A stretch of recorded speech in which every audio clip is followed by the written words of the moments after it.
Assalamualaikum warahmatullahi wabarakatuh.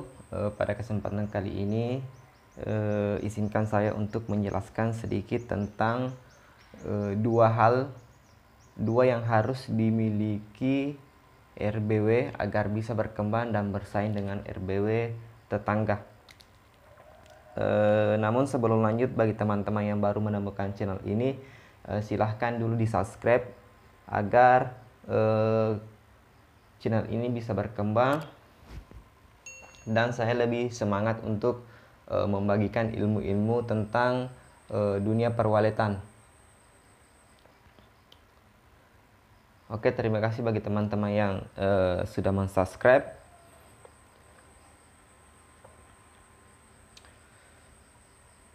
Jadi sebelum saya jelaskan di sini saya tidak menggurui.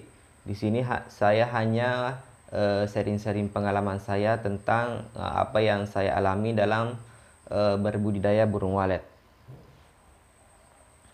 Jadi apabila penjelasan saya ini kurang maksimal ataupun masih ada yang ingin ditambahkan, silahkan teman-teman menambahkan di kolom komentar, ataupun ada pertanyaan teman-teman yang masih belum saya jelaskan di video kali ini, silahkan teman-teman dapat bertanya di kolom komentar.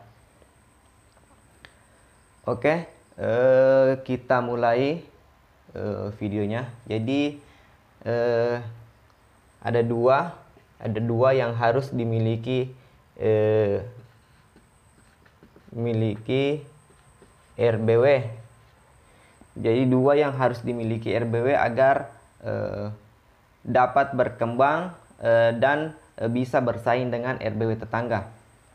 Yang pertama itu adalah kenyamanan.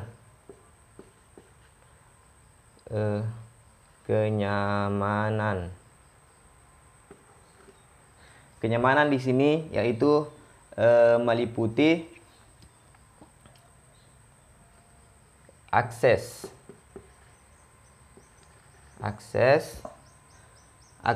yang mudah. Akses yang mudah dilalui burung walet sehingga lebih mudah untuk beradaptasi di RBW kita.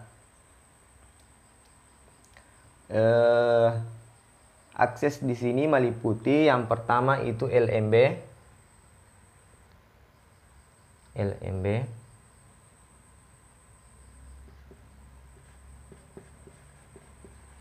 LMB atau lubang masuk burung.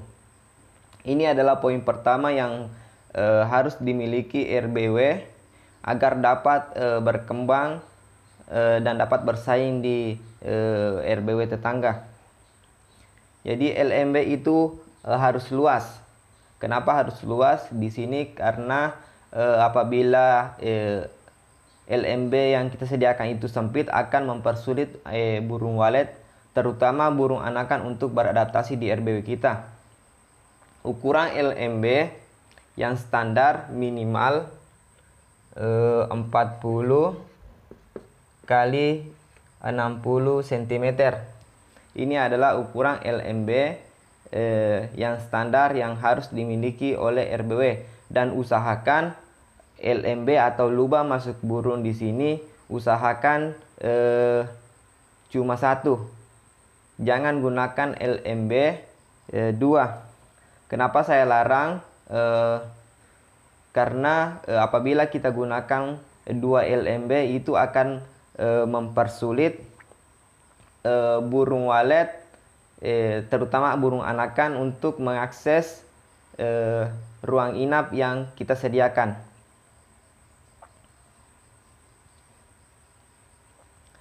Yang kedua itu adalah void.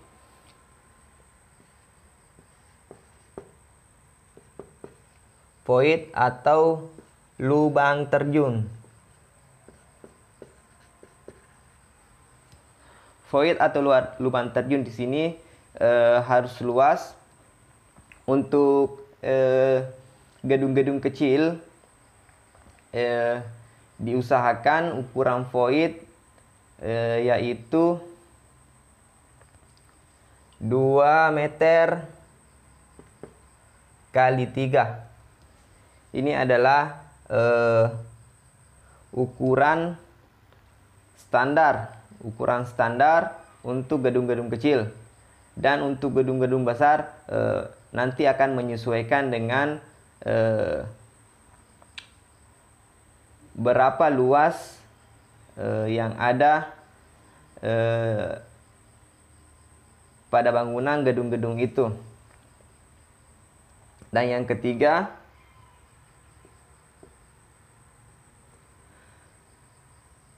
penempatan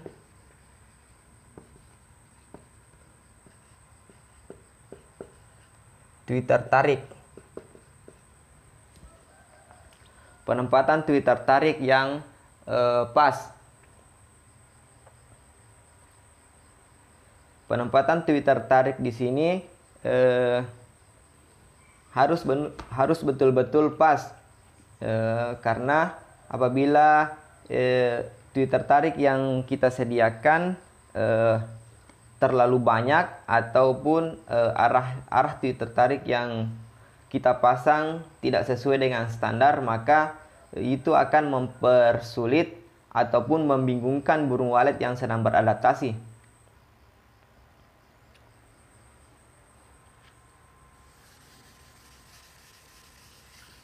Itu tadi yang meliputi akses. Yang kedua, tata ruang. Tata ruang di sini meliputi yang pertama SCAD.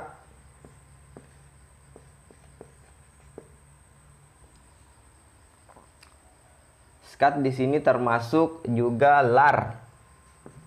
LAR atau lubang antar ruangan.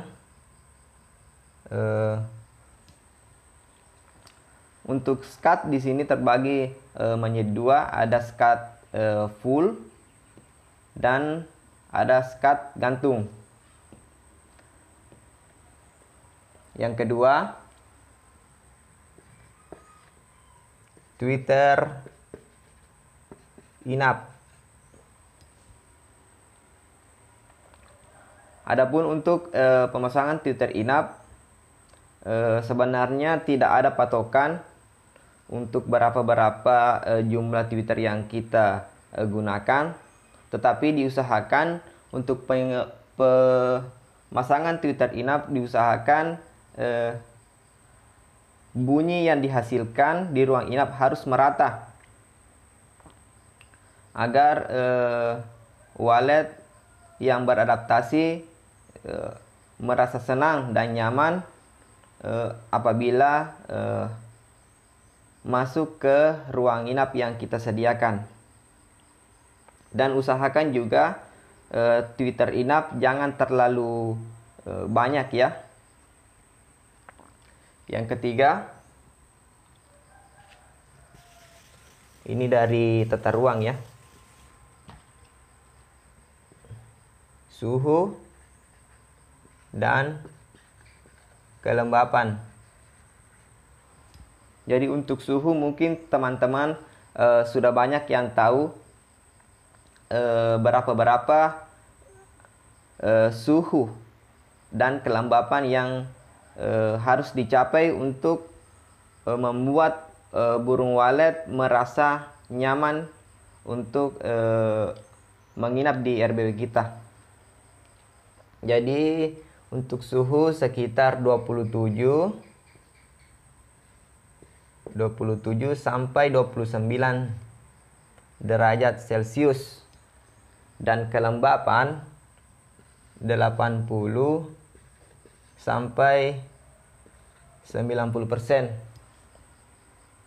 atau 95%. Jadi ini yang harus dicapai, ya harus disediakan untuk memberikan kenyamanan pada RBW kita. Jika semua ini sudah tercapai, maka insya Allah akan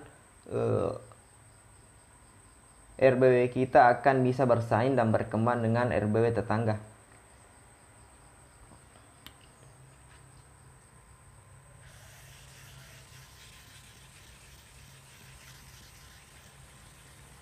Poin yang kedua yaitu keamanan.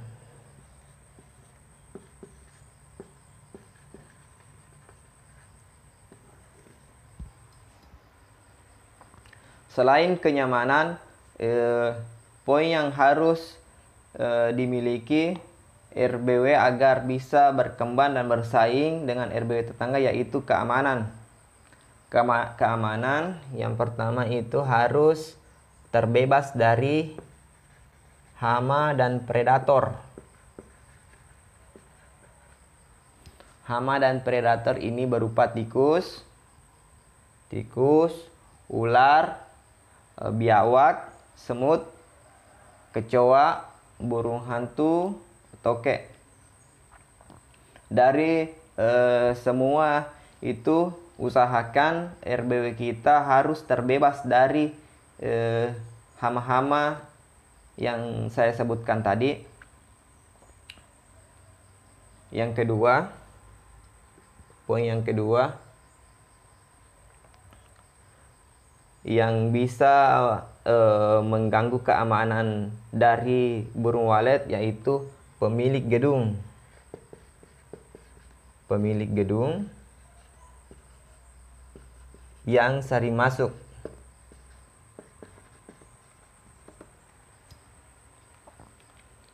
Jadi selain hama dan predator yang dapat mengganggu burung walet yang ada di RBW, ternyata pemilik gedung yang sering masuk juga bisa menjadi hama untuk burung walet yang ada di RBW kita.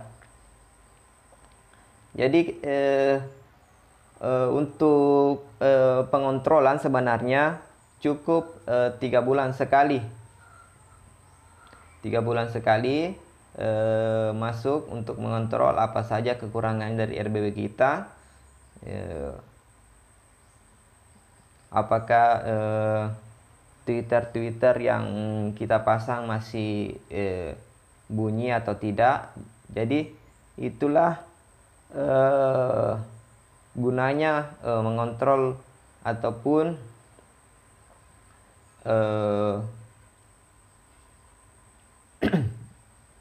ataupun masuk ke gedung walet. Jadi untuk pemilik gedung yang sering masuk, usahakan harap bersabar, tunggu 3 bulan baru bisa masuk ke gedungnya. Jangan sering-sering masuk karena itu akan berdampak negatif untuk gedung Anda. Jadi inilah 2 poin penting yang harus dimiliki sebuah RBW agar dapat berkembang dan dapat bersaing dengan RBW tetangga. Jadi untuk pertanyaan-pertanyaan yang sering dilontarkan di grup, ini adalah jawabannya. Dan jika masih ada kekurangan pada penjelasan saya kali ini, silahkan ditambahkan di kolom komentar. Mari kita saling berbagi pengalaman dalam berbudidaya burung walet. Ataupun teman-teman masih ada pertanyaan yang belum terjawab pada video kali ini, silahkan diisi kolom komentar. Terima kasih atas waktunya. Salam satu hobi, salam liur emas. Assalamualaikum warahmatullahi wabarakatuh.